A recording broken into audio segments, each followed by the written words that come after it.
Hello everyone, my name is Nene. Welcome to my yoga channel. Thank you for coming, thank you for watching, and always supporting me.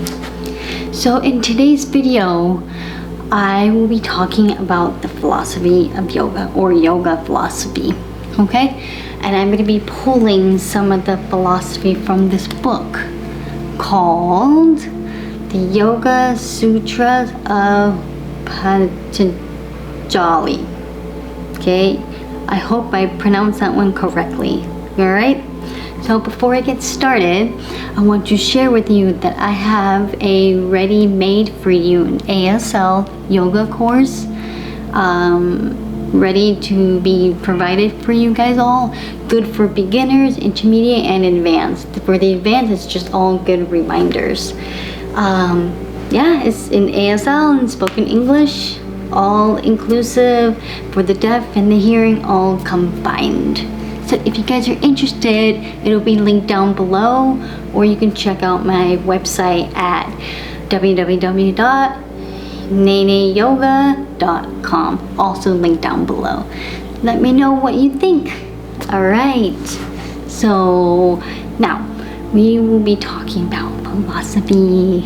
So in yoga, philosophy plays a really important role because it's a really good, I say, information, and them to share what morals and ethics you can apply in real life.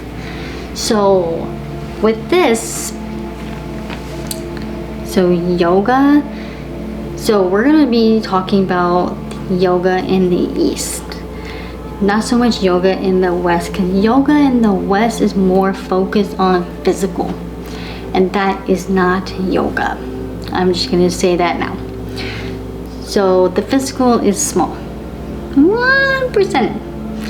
Everything else is also yoga, so we'll cover that. All right, so from this book, did I show you? Maybe I didn't. Alright, so this is the book that I pulled it from. So, the Yoga Sutras of Patanjali. I'm just gonna use his name here, okay? So I don't have to spell and spell. I'm not gonna spell his name many times. And the translator and the commentary is named Sri Swami, and to pronounce his last name, I'm gonna try my best. All right, I'm gonna spell it in ASL and then I'm gonna speak it.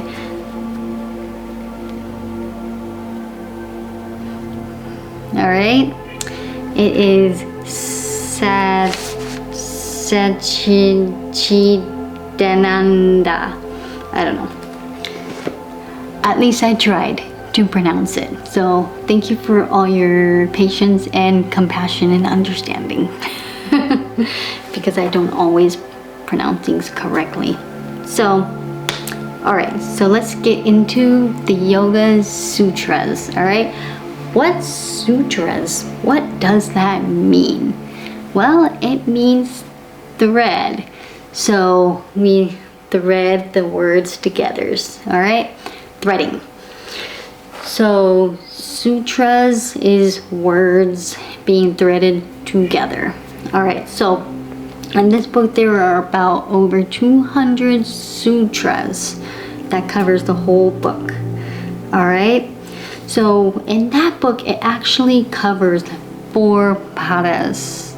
That's what I call it. Alright, it is divided into 4 sections. So group. Okay, I'm not going to cover all of it. I'm just going to cover probably book 1 and book 2. Little information. All right, so, and also some of the information is commonly shared, so I would like to share this in ASL and from my perspective and their perspective as well.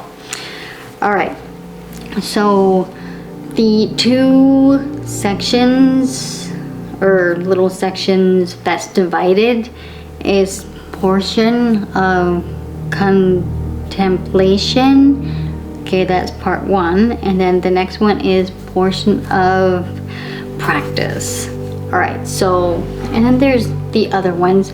In another video, I will be covering the whole 4. I will. That will be for another time. All right, so in this book, it's been really interesting to read the book because one, it's, you can't put the book down. You have to keep reading because it feels like the lecture that Patanjali is saying and talking to you, but you're reading, you're just absorbing all the information. You're just like, wow. So it just gets more and more and more interesting, and to see his perspective does make sense. Don't have to agree or disagree. You can just see and understand, try to understand. So part of it is this. Here is what I understood. Your attitude becomes your reality. It is so true. You don't hear that here in the West. You hear that in the East. You hear it from him, Patanjali. So here's a good example. All right. So basically, as you think, you become. So whatever you're thinking, whether it's positive or negative, that's gonna become your reality. It will happen. It's just the same as the universe is gonna give you whatever you deserve to have or go in this path in that moment, right? So if you're thinking such negativity, negative situations, potentials in the future, whatever it is, then that's your reality. That's your life for that moment. So it's really important to actually change to positivity. That way your life is full of positivity. I mean, it's amazing that someone else even said that what you think, you become. So really important. Same with like food. Okay, what you eat, you become. Why is that? The food is the foundation of nutrition, whether it's healthy or not.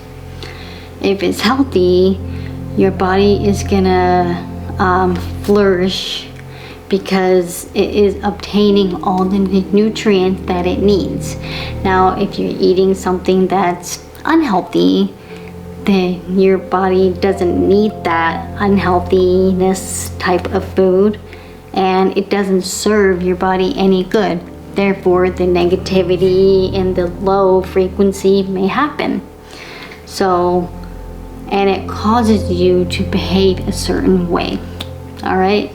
So food does guide you or lead whatever reality in your life that will happen in the future. Kind of, I hope that makes sense. Okay. Same with thoughts. Now this book right here has nothing to do with asanas, has nothing to do with yoga, nothing to do with stretching your body. It's all mental. Mind. Working with your mind. Here in the West, we're not training ourselves to work with our minds. No.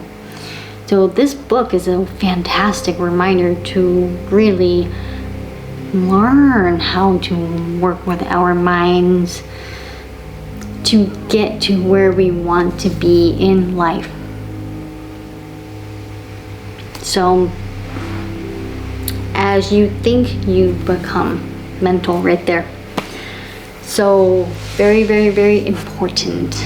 So another one that I want to mention, and this really, really just struck me here.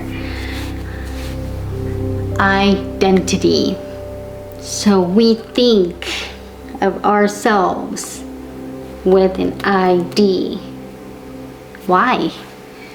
It's to help others understand in this realm, this earth, this plane, this area, if that makes sense. Okay? So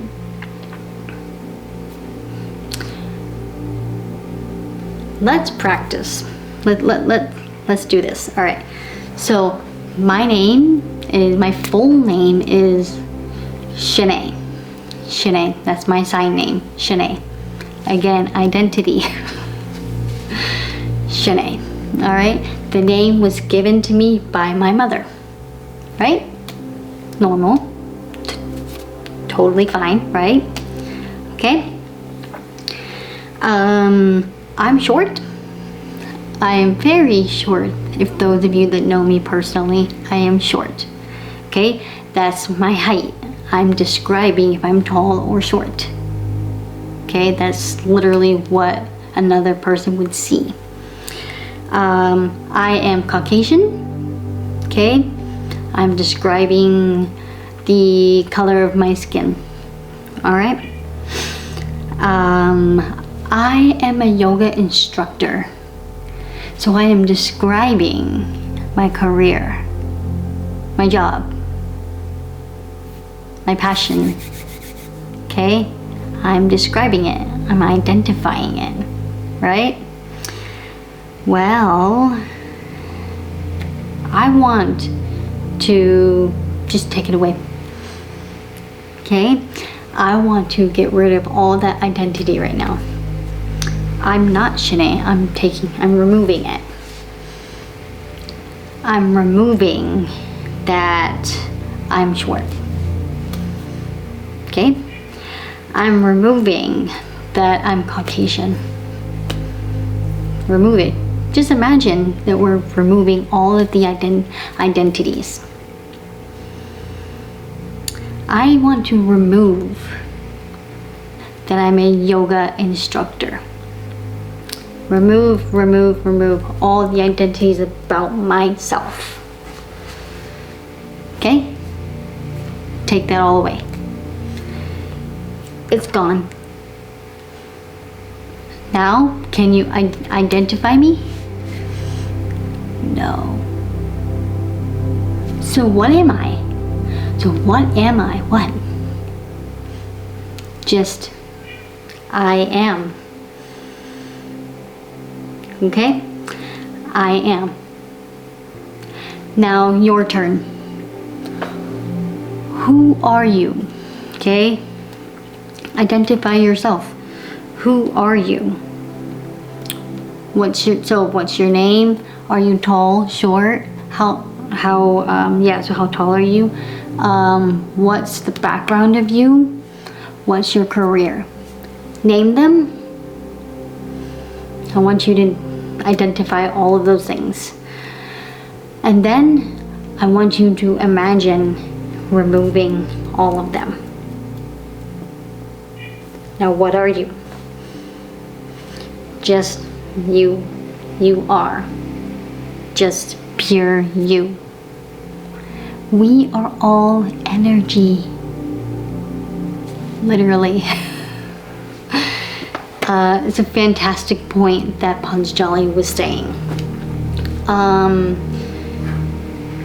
In meditation, that is our goal, kind of.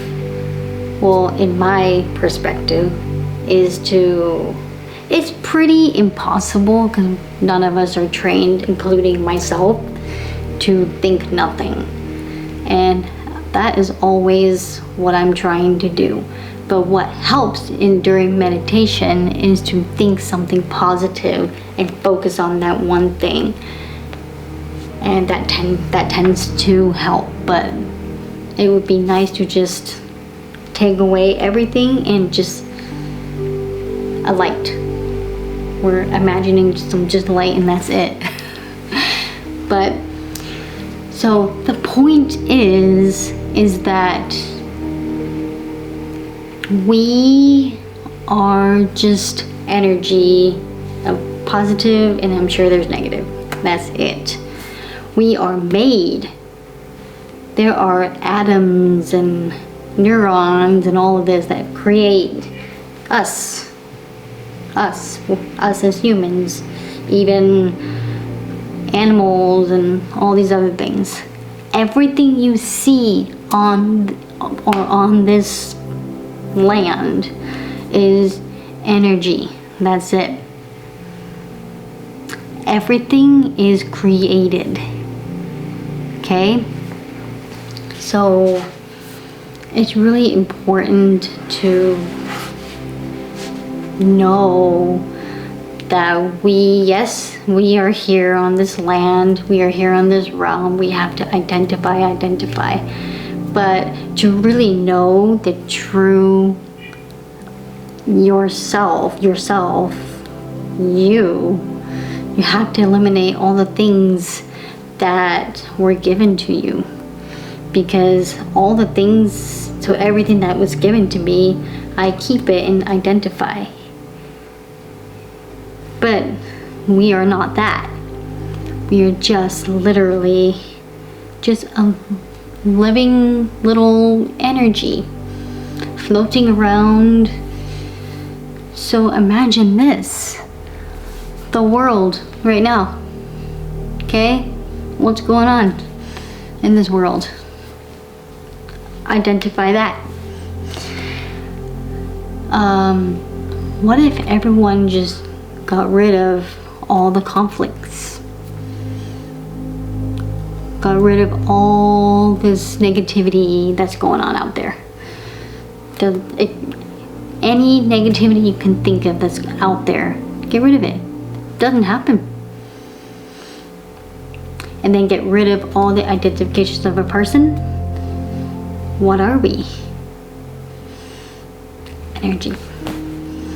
So it's really cool to see his perspective that we are so busy identifying ourselves with what's given to us and not really finding out who we really are inside. And that's important in yoga, I think, is to really find out who and what you are. Everyone has a different perspective, okay? That's respected. So it's important to analyze, and that's yoga too. Meditation, positivity, thoughts, okay? And then analyzing. So as we think, we become. So we actually have to concentrate and focus on what we're thinking. Is it positive? What's the outcome of it? Okay? So, I don't know, I'm just sharing like what my thoughts are, what my understanding is from the book. So definitely something to think about. And let me know down in the comments what your guys' thoughts are. I would love to hear your guys' side. I mean, we're all here to share. So that was me sharing. Now, morals. Let's go to the next thing. All right. So in philosophy, there are a few things that are commonly shared. Now, this is pretty much, I guess, what you call the yogic path to really benefit you and to apply all of these things for you in your life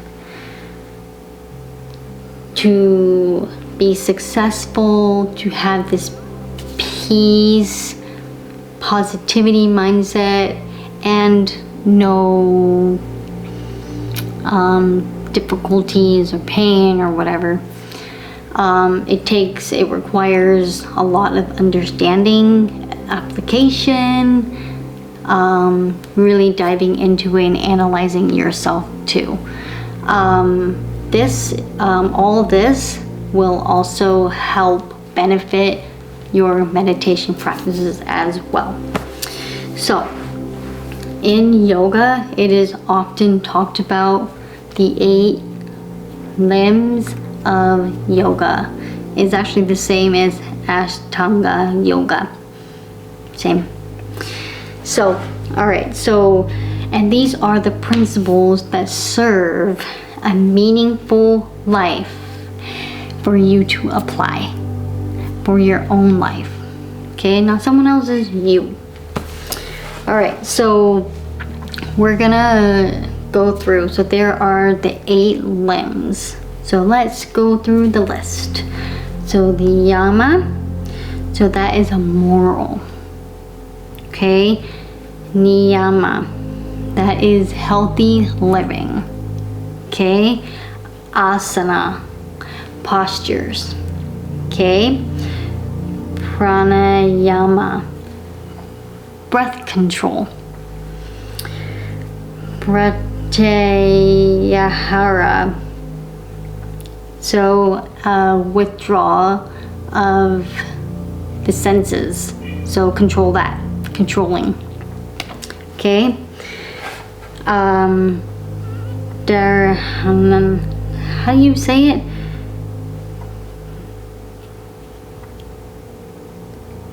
Dharana? Oh my gosh, I can't pronounce. You saw the spelling. Dhyana. Okay, meditation. Samadhi, self-realization. Okay, so the Yamas, so that's a moral thing. So what are your guys' morals? Okay, there's positive and negatives, right, for the morals. What in life out there do you morally agree with? Okay, what is your perspective of way of life? Not harming others, that's one moral. Okay, that's one good example, to not harm others. Anything that you agree or disagree is part of your morals, whatever. So for me, definitely is to be so like for me, I want to be treated the way I want to be treated. Therefore, I treat these people the way that I want to be treated. So morally, I want to make sure that I morally, for sure, treat people with kind, respect, authenticity, okay? Because I know I will receive that back. So Niyama is healthy living. What's your healthy living? Is that communication? Is that healthy eating? Food? Exercise? What? I would say for me, definitely communicating with one another, and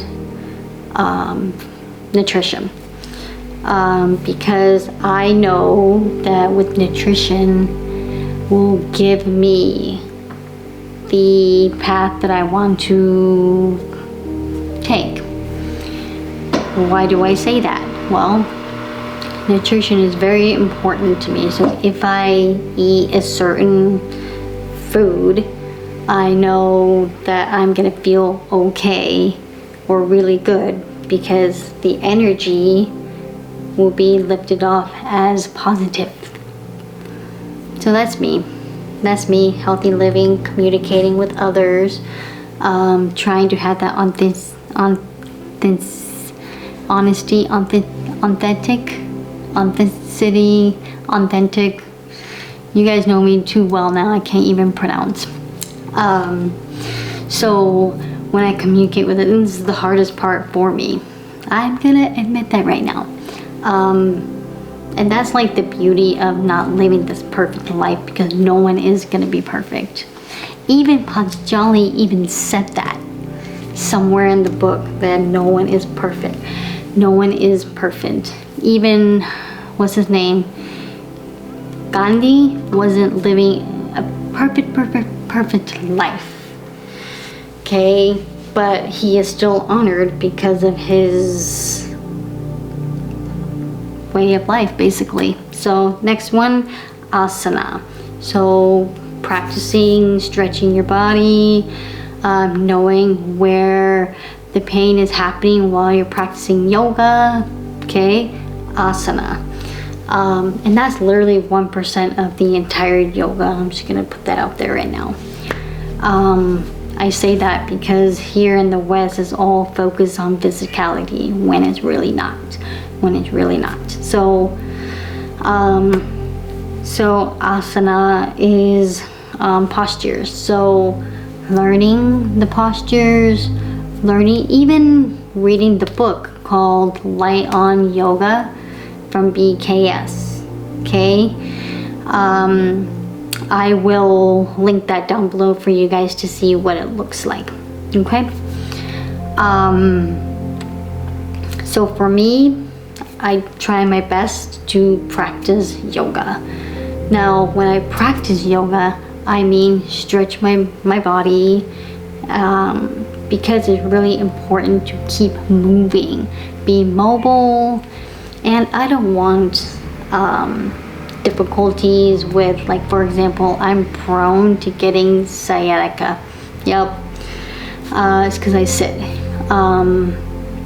And I'm not saying that I sit for nothing, I'm doing nothing. No, it's just, the way I sit is what's causing the nerve pinch to happen. So therefore I have to do certain poses to avoid. So asanas. So it's just important part of your yogic path to whatever your life, whatever path you want to take for your life, for yourself, and it's for your own self-care too. So asanas, part of the yoga. Yes. Okay, so pranayama, breath control, learning how to breathe. We every day do not look and pay attention to our breath. Nope.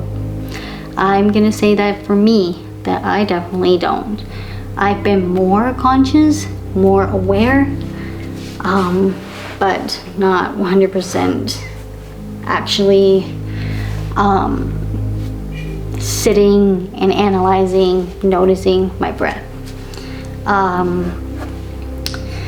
So from the book, breathing is really essential, and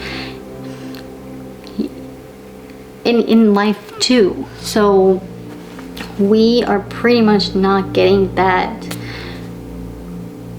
oxygen. Yeah. When I say that is you have to breathe in.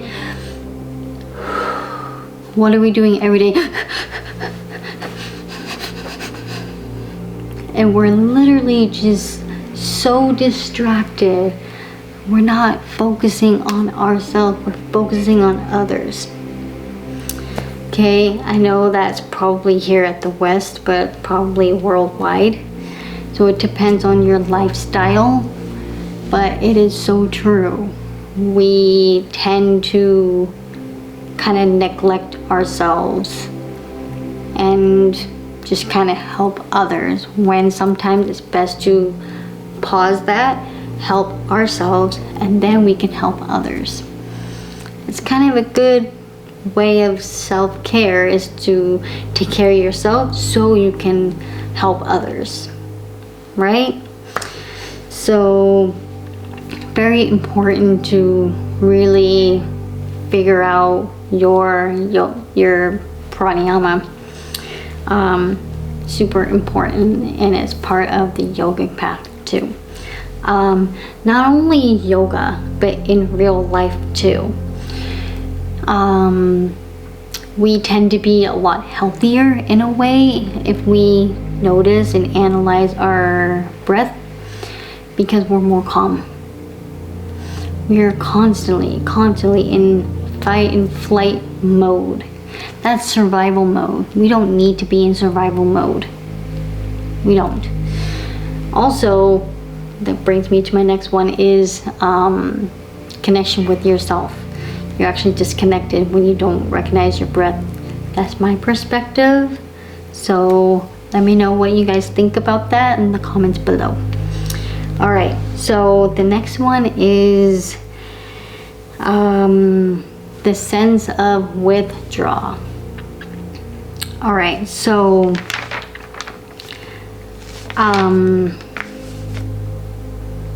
now this is all energy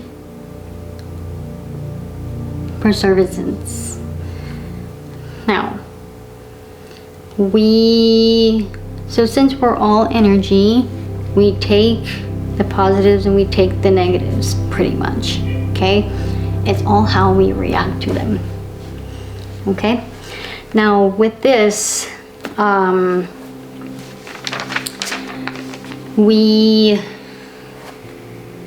this is like literally the path to this goal for our own selves. Okay, so with sense of withdrawal, so we're just saving our energy. We are conscious of the positive and the negative energies, whatever is in front of us and how we react to them. Now, will that be wasting our energy or saving it? Or even, is that helping to calm our nervous system? Or is that acting it up, making it messy? So, concentration.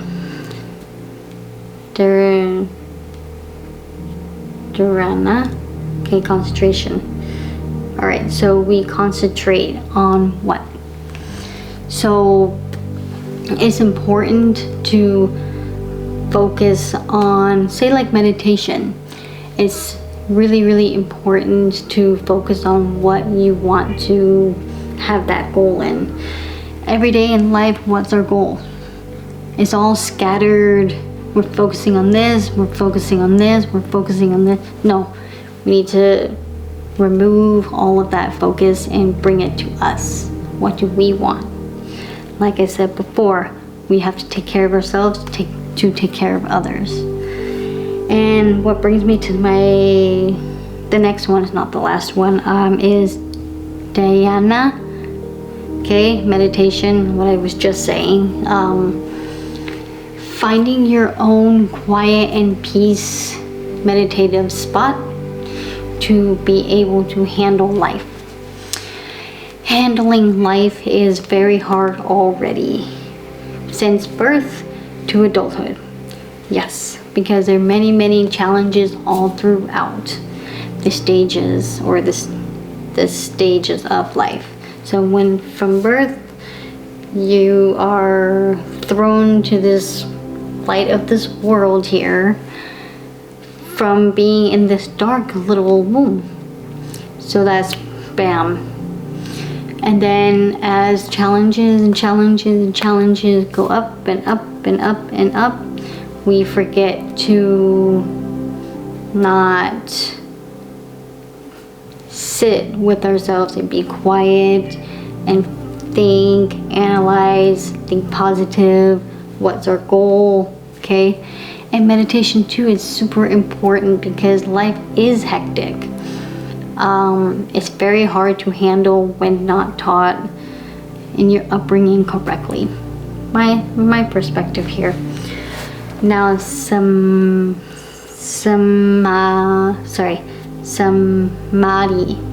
I'm spelling that one right. Self-realization. It's kind of like you finally see it. Okay, so it's a goal. Whatever goal you have or want to reach is that self-realization. So that's like literally the last. So while you're meditating, you get to this specific positivity of a goal, or like nothing, just detached from everything, and it's just there. I don't know, that's a hard one. But yes, so you want to be in this really just like a conscious state, you know, you're just sitting there and everything just clicks. Okay, once that something right there clicks, that self-realization. I will cover more in depth in another video, so look forward to that.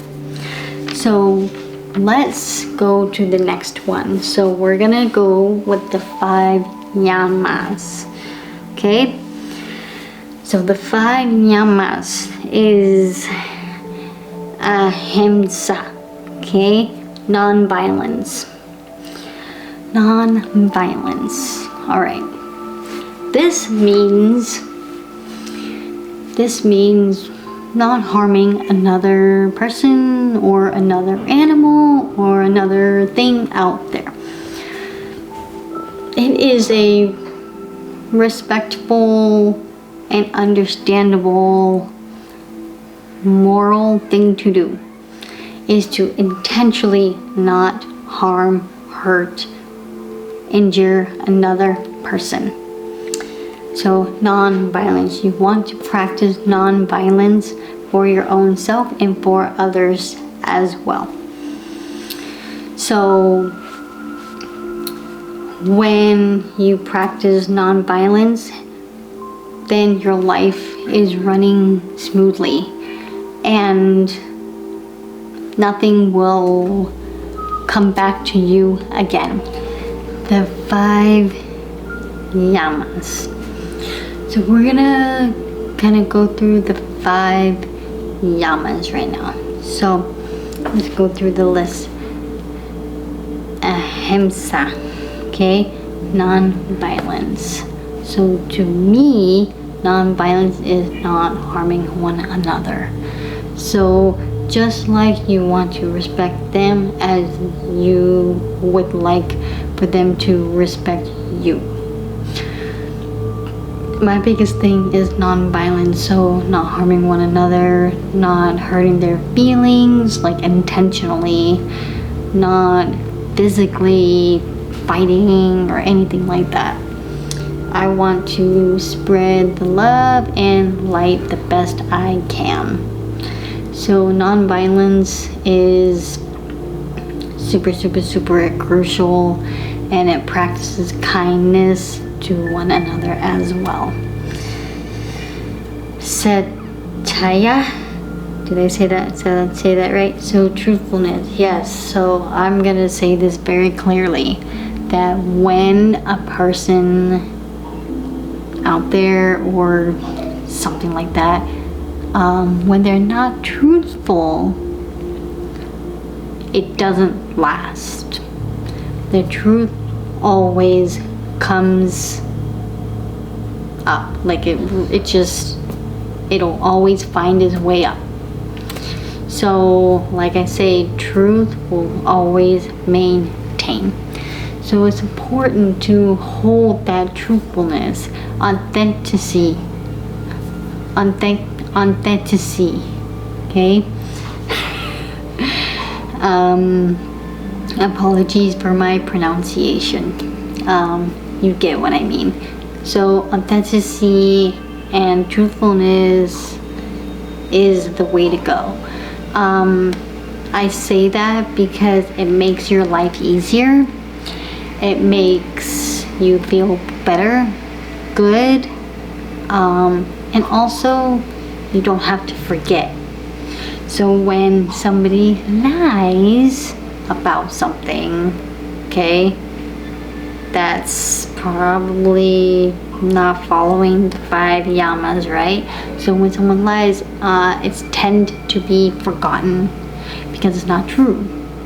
The truth will always find its way, and it's easy to remember, and it stays.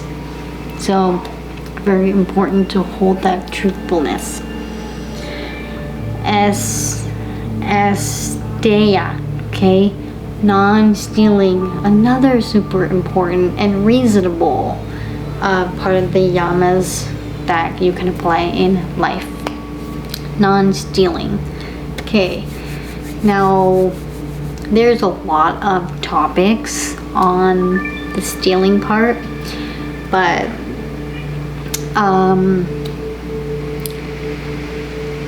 so non-stealing, so stealing legitimate like goods or items from one another is stealing. So you don't want to do that, and that's not morally not morally right. Another thing when it comes to stealing is it could be money, it could be the other person's like idea or business. Any of that is considered stealing. So you want to honor the non-stealing part. It's just makes your life easier and you're able to walk the life that you want to walk. That kind of goes back to satya, which is truthfulness. So you want to walk the truthfulness. Okay. The next one is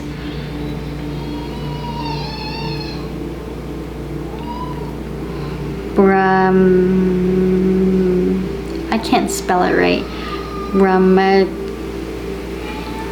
I can't. So Brahmacharya. Okay. Hey, at least I tried. Alright, so that is basically conserving your own energy, and in other words, celibacy. Okay, so in the Hindu, I'm gonna like kind of pull it from the book and also the Hindu, their perspective, because it ties into the book. And when I talk about philosophy, I'm just pulling from the book. And I will say I understand their reasonings. Okay?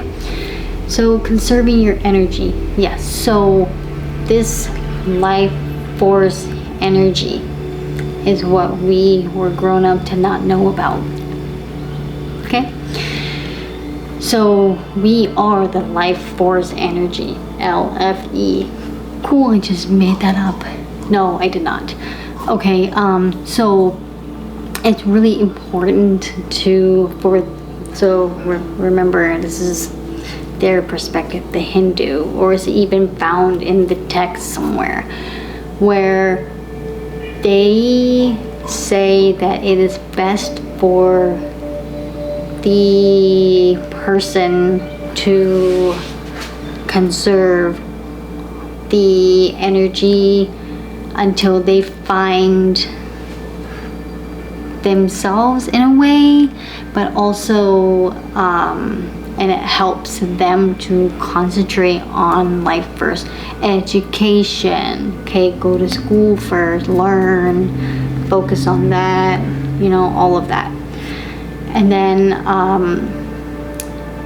because in reality it is normal to be all focused on boyfriend, girlfriends, dating, all of that. Totally normal, and like that's not even like taken away.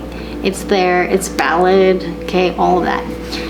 It's just another way to teach to stay focused on your own self too, not so much another person. So you want to use the energy that's intended to use and preserve the energy that's intended to preserve. So with that, you can, no, not you, but it is educated that you, not you, but like people can, so like you preserve the energy, and then it can be transmuted to use for something else. So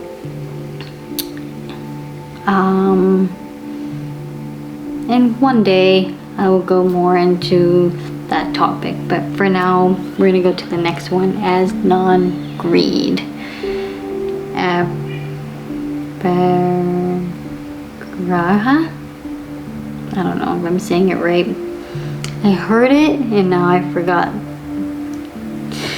So, alright, so non-greed. So very, very important to portion your needs. Yes. So,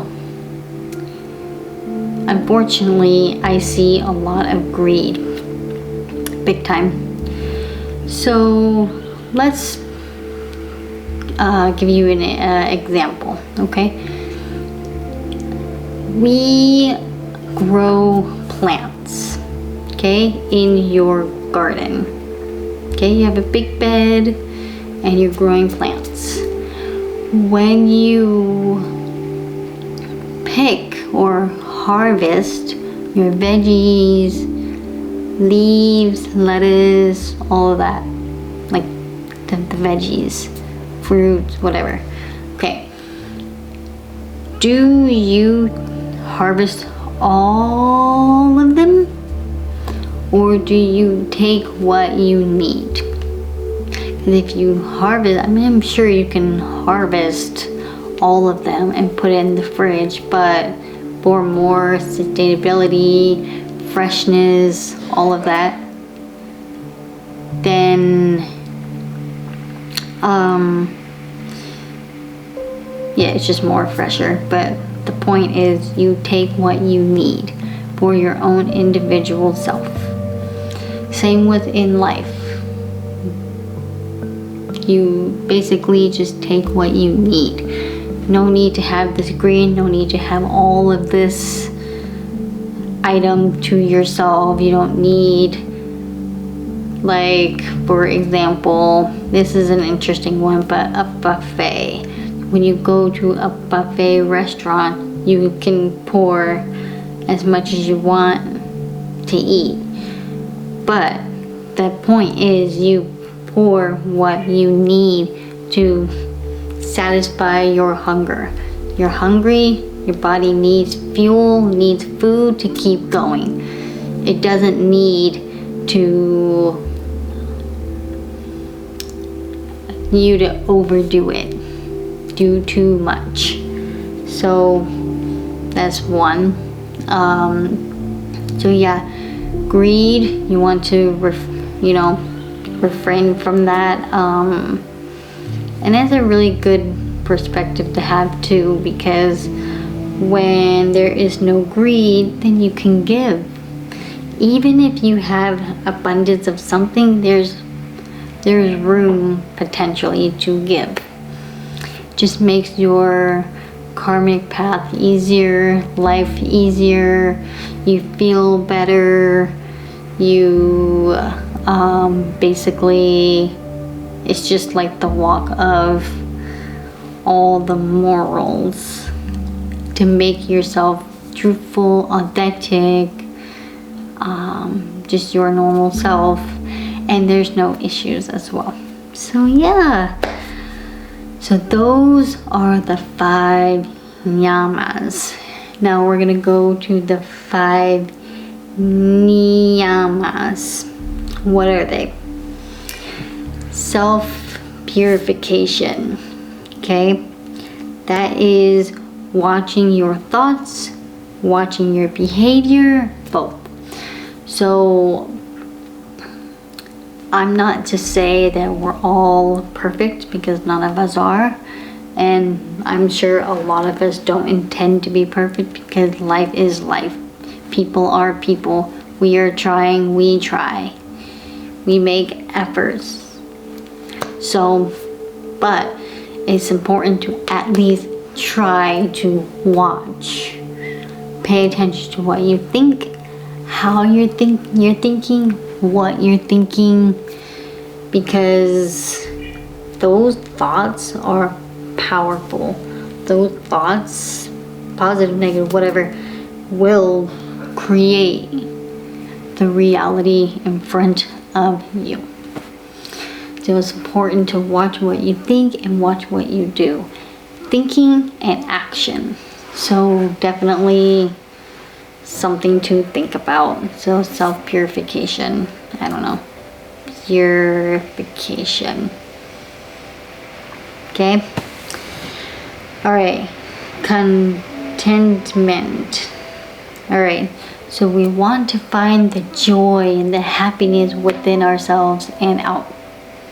Okay, it is our job to not worry about all of the other things. It's not our job to give someone else that joy. Our job is to find our own joy, our own work, our own joy. Then we can spread that frequency to others. Light that beam too. Other people will see it. It's interesting because here's a good example. So I get a lot of stare downs. Why is that? I actually wondered that the other day, and I got thinking, because I've been reading this book. Okay, and I got thinking, right. They are searching for joy, searching for that happiness. And it's not normal for them to actually see someone so happy, so just in that moment. So, what they're seeing is my frequency just radiating out. And I truly do believe that when it radiates out there, people can receive it. And it's up to them to change negative to positive. So find your own joy and happiness. Self-discipline. Yes, part of it is meditation. Practicing yoga. Self-discipline. Yes. Alright, so you want to create your own good, positive habits. Routine is a good one. Okay. Definitely routine. Okay. We all live pretty much smoother with some form of routine, right? Know what to do, what's next. And it's your own routine. It does not have to be a set up routine for you. It's your own routine. Whatever that joy that brings you, put it into your routine. Not a bad one. Yeah, so you want to create good habits. So anything that benefits you, create them. It's not hard to do, because when you do them, it'll just automatically become more like nature. So creating good habits become nature, and then you don't have to think about all of those. Okay, I'm gonna try to do good habits. I'm gonna try. No, it's just nature. You just go and, like, throughout your day or your night or whatever, it's just nature. It's fine. So very important to self-discipline yourselves with life and habits, routine, and your own, self-care. For example, here's a good one. When you wake up in the morning, do you practice yoga? Do you meditate first? Do you drink water first? Do you brush your teeth first? Like, what are the things that bring you to your own self-discipline and keeping up with it? Checking in with yourself. Big one. So while we are practicing our own self, discipline? Are we checking with ourselves? It's a big one. Analyzation. That's literally yoga. Gotta analyze. Which brings me to the next one, self-study. Okay, yeah. Do whatever that brings you to want to learn. Always be a student is what I always say. Is for me, always be a student of whatever you're learning. In my case, it's yoga. So I am a student learning while I'm teaching at the same time. Because a teacher is a student. We are not superior than you. Or you. We are the same. Same as you. We are the humans of you. Just here to help one another. Here to guide one another. So for me, definitely being a student. Studying, having that motivation, reading other people's perspectives to help you gain your own perspective, right? It builds new neurons for your brain. I mean, anything. Also, when you study, you want to study you too. So what that brings with meditation. That's why meditation is so important, because in the Western where we are right now, there's no meditation going on. You're just busy, helping others, helping people get their business going, earn a lot of money. Where's the focus on you? Where? So, yes, reality is reality. We gotta do all that, but also we have to be mindful of taking care of ourselves and try to meditate. Trying is key. Because people's situations can vary, but trying is key. So yes, and also when you meditate, you want to study yourself, study and analyze your emotions, your mental, your wherever your learning is, or just you, where you are at your life, and also with identifications. Like I said earlier in the video, the identifications, remove them and analyze what you are, right? But that can help. And then the last one is self-surrender. So sometimes in life, we just need to give it up to something else, and they will take care of it for you.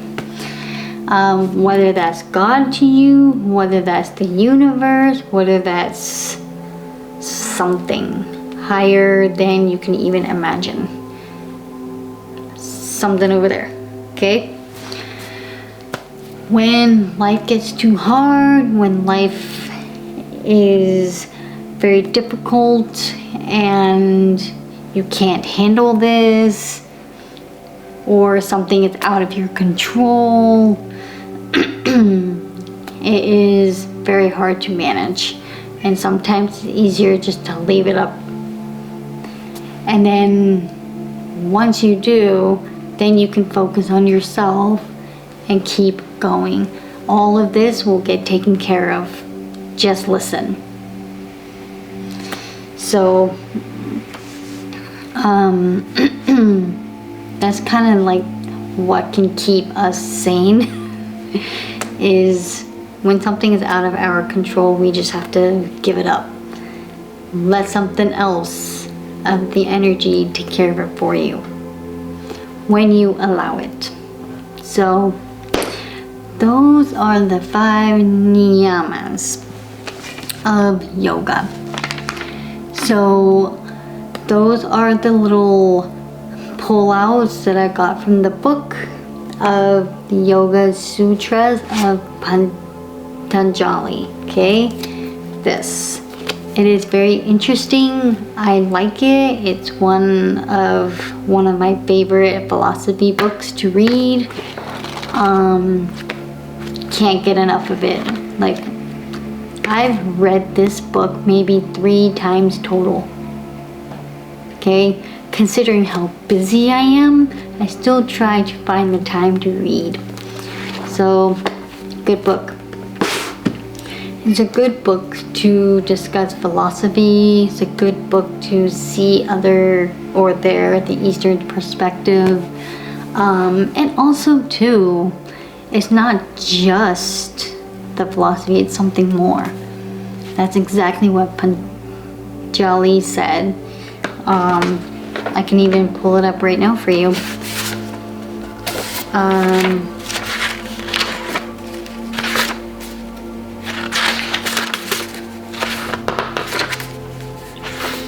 Where is it?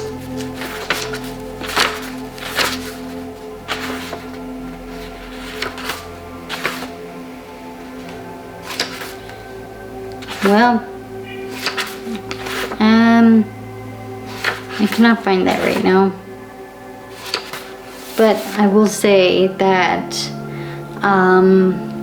so for yoga, we become analysis. This itself is yoga practice. Okay? Watching your thoughts and analyzing them. Literally what Patanjali was saying. That's yoga. Okay? Yoga is not just asanas. It's 1% of that. There's other things that are included in yoga as well. So that is the philosophy that I wanted to pull and share my thoughts on, and also Patanjali's. Okay, everything is respected, and thank you all for respecting mine. Let me know in the comments below what you guys' thoughts are. How did you like this? And how do you enjoy the book of Yoga Sutras? Okay. And are there any other translators or commentaries from another books that you guys like to drop them down below as well. Alright, well, thank you so much for all of your guys' support, listening, communicating, engagements. I see you. So yeah, well, thank you again. I will cover some other stuff that I pulled from here in other videos as well. So look forward to those upcoming videos. Thank you again. I will see you guys in the next video. Sending so much love.